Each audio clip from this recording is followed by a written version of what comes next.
너희는 너희가 하나님의 성전인 것과 하나님의 성령이 너희 안에 계시는 것을 알지 못하느냐? 누구든지 하나님의 성전을 더럽히면 하나님이 그 사람을 멸하시리라. 하나님의 성전은 거룩하니 너희도 그러하니라. 아무도 자신을 속이지 말라. 너희 중에 누구든지 이 세상에서 지혜 있는 줄로 생각하거든 어리석은 자가 되라. 그리하여야 지혜로운 자가 되리라. 이 세상 지혜는 하나님께 어리석은 것이니 기록된 바 하나님은 지혜 있는 자들로 하여금 자기 꾀에 빠지게 하시는 이라 하였고 또 주께서 지혜 있는 자들의 생각을 헛것으로 아신다 하셨느니라. 그런즉 누구든지 사람을 자랑하지 말라. 만물이 다 너희 것임이라. 바울이나 아볼로나 게바나 세계나 생명이나 사망이나 지금 것이나 장래 것이나 다 너희의 것이요 너희는 그리스도의 것이요 그리스도는 하나님의 것이니라. 아멘. 고린도 교회는 특별히 많은 문제가 있는 교회입니다. 10가지 대충 사도 바울이 이 교회 소식을 듣고 이 교회의 문제점에 대해서 어떻게 문제를 풀어나가야 될지에 대한 부분들에 대해서 쓴 편지가 고린도 전서의 말씀입니다. 가장 큰 문제가 됐던 게 뭐냐면 교회 안에 이 당파 싸움처럼 파가 갈려져 있었던 고린도 교회의 모습이었습니다. 이 고린도 교회가요 굉장히 큰 교회였을 뿐만 아니라 많은 이방인들 가운데 있었습니다. 처음엔 사도 바울이 2차 선교 여행 때 가서 복음을 전하고 교회가 세워지지요. 그 이후에 사도 바울이 3차 선교 여행을 위해서 예루살렘을 돌아갔을 때 그때 아볼로라는 사람이 말씀을 가르치는 사역을 대신하여 고린도 교회를 섬기게 됩니다. 그러다 보니까 교회 안에 자연스럽게 이제 부류가 생기기 시작합니다. 사도 바울에 의해서 또는 아볼로에 의해서 또는 당시에 이 베드로라고 하는 12 사도들 가운데 가장 선배 아니요 좀 하나님 예수님께 사랑을 많이 받았던 사람 중에 한 명인 베드로를 중심으로 모이는 그런 신앙인들. 교회 안에 여러 가지 당쟁과 분파와 싸움들이 일어나서 나는 아볼로파다, 나는 게바파다, 나는 바울파다, 나는 그리스도파다, 나는 파로 나눠지는 것이 좀 심각해졌다라는 소식을 듣게 됩니다. 그래서 1장 10절부터 지금 4장에 이르는 내용까지 이 나눠져 있는 모습에 대해서 사도 바울이 이야기하고 있는 거지요. 3장에 와서도 너희가 아직 어린아이와 같아서 내가 젖으로 먹이고 밥으로 하지 않는다라고 얘기합니다. 왜냐하면 육신에 속한 자이기 때문이다 라고 이야기를 해요. 육신에 속한 자가 왜냐하면 시기와 분쟁이 있기 때문에 너희는 육신에 속한 자이다 라고 이야기를 합니다. 사도 바울은 고린도 교회 성도들이 성숙하길 원했고 성장하기 원해서 그래서 젖이 아니라 밥으로 살 수 있는 오직 하나님 말씀을 묵상할 수 있고 하나님께 집중할 수 있는 그리고 하나님의 성령이 계신 성전이 되기를 원했던 그들이지만 여전히 그들은 시기와 분쟁 가운데 있는 그 모습 그리고 육신에 속한 자의 모습이라는 것을 지적해 줍니다. 자기가 무엇이냐라는 거예요. 아볼로가 무엇이냐라는 거예요. 오직 그리스도 외에는 아무것도 아니라는 겁니다. 우리는 그냥 동역자들이고 너희는 하나님의 바치고 집일 뿐이다 라고 이야기를 합니다. 그 교회의 터는 누굽니까? 사도 바울도 아니고 그리고 아볼로도 아니라는 거지요. 오직 예수 그리스도가 이 교회의 터임을 사도 바울이 이야기합니다.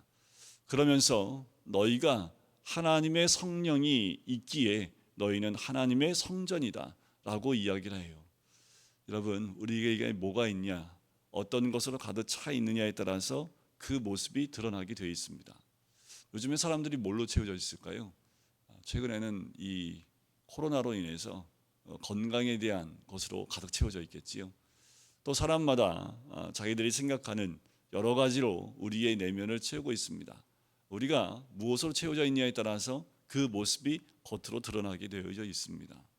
우리는 그리스도인은 무엇으로 채워진 사람들입니까? 성령으로 채워진 사람이어야 될 줄 믿습니다. 때로는 여러 가지 것들이 우리 안에 채워질 수 있고 여러 가지 것들이 우리로 하여금 그리스도 외에 다른 것이 채워질 수도 있어요. 하지만 그 모습이 속히 성령으로 가득 찬 모습으로 변화돼야 됨을 사도 바울은 이야기합니다. 그렇지 않으면 하나님의 성전의 모습으로 온전히 서 있을 수 없다라는 거지요.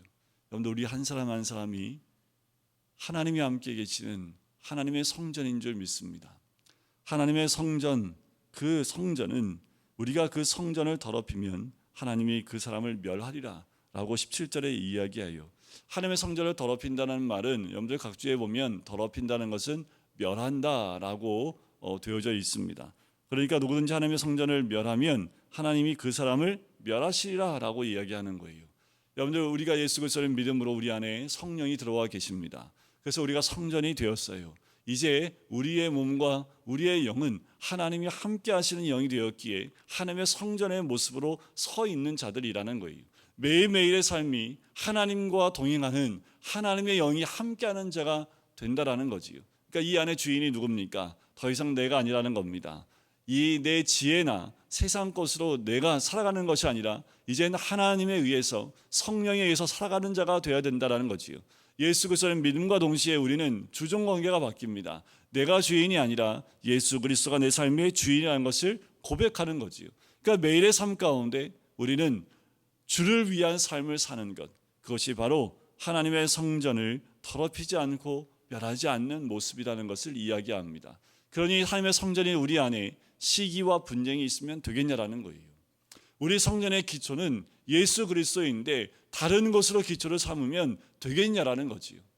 오늘 이 한 주가 또 시작되어지고 또 이 9월 한 달, 내일 태풍이 올라온다고 합니다. 지금 남부지방은 초비상입니다. 강한 바람에 의해서 많은 피해를 보게 되는 거지요. 하나님의 성전은 거룩하니 너희도 그러하다라고 얘기를 해요. 그래, 우리의 위치와 또 우리가 누구인지를 알려주실 뿐만 아니라 우리는 어떤 삶을 살아야 되는지를 다시 한번 알려주는 거지요. 어제 가서 이제 개운자매하고도 밖에서 이제 대소형제하고 가족들이 모여 있길래 저녁 때 가서 함께 여러 가지 이야기를 하면서 그 어머니인 개운이가 한 가지 얘기를 하더라고요. 어제 그 중환자실에서 목사님 예배를 같이 드렸다고 화면을 아이한테 보여주면서 지금 뭐 태훈이가 볼 수 있는 상황은 아니지요. 눈도 못 뜨고 있고 지금 잠을 자고 있는 것처럼 지금 잠자는 약을 넣어놨습니다. 그냥 깨면 너무 고통스럽기 때문에 그냥 수면을 시키기 위해서 그 약을 넣고 있는데 그 상황 가운데에도 귀는 열려 있지요. 그 영은 우리의 말소리에 반응을 합니다. 그래서 우리 어저께 주일 예배를 인터넷으로 어제 핸드폰으로 함께 드렸다고 얘기를 하면서 또 막 울더라고요. 살아있을 때 더 말씀을 나누고 그 어린 자기 아들과 말씀을 더 나누고 말씀을 더 들었으면 좋았을 텐데 그렇지 못했다라는 것에 대해서 참 후회가 돼요, 목사님이라는 얘기를 합니다. 여러분, 우리가 이 땅에서 정말 소중하고 귀한 것이 무엇인지, 우리 한 사람 한 사람이 거룩을 향하여 나가는 것 외에 이 세상에서 우리가 손에 무엇인가 쥐려 하고 애쓰는 것들, 그 모든 것들이 아무 소용이 없는 거지요. 지금 그 가정에는 딱 한 가지밖에 없어요. 태훈이가 그냥 생명만 유지할 수만 있다면 이라는 거지요. 다른 욕심이 뭐가 있습니까? 여러분, 우리가 이 땅에서 믿음의 삶을 살아갈 때 정말 중요한 것은 목표 하나밖에 없어요. 거룩한, 그 거룩함을 유지하고 말씀 안에 거하고 말씀으로 우리의 영의 집을 잘 짓는 거지요. 그래서 그 어떠한 환경이 와도 흔들리지 않는 집을 지을 수 있는 우리가 되어야 될 줄 믿습니다. 그러면서 이렇게 얘기합니다. 사도 바울이 누구든지 이 세상에서 지혜 있는 줄로 생각하거든 어리석은 자가 되라. 그리하여야 지혜로운 자가 되리라. 뭔가 좀 아는 척 하지 말라는 겁니다.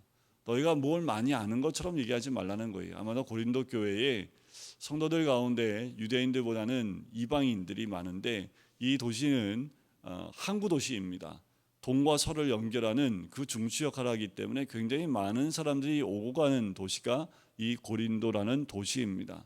그러니까 상업도 발달되어 있을 뿐만 아니라 이 법률도 발달되어 있고 굉장히 많은 문화가 들어오다 보니까 다른 지역보다는 더 많은 지식과 또 문화가 많이 소통하는 곳이 이 곳입니다.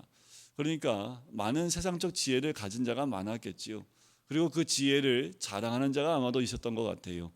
그러지 말라는 겁니다. 진짜 지혜는 뭐예요? 어리석은 자가 되는 겁니다. 우리 예수님 그랬죠. 으뜸이 되고자 하는 자는 모든 사람이 종이 되어야 된다라고 말씀을 하셨듯이 사도 바울은 그와 동일한 말을 합니다. 진정한 지혜는 가장 지혜롭지 못한 자의 모습으로 드러날 때 그때 지혜로운 자가 된다는 거지요.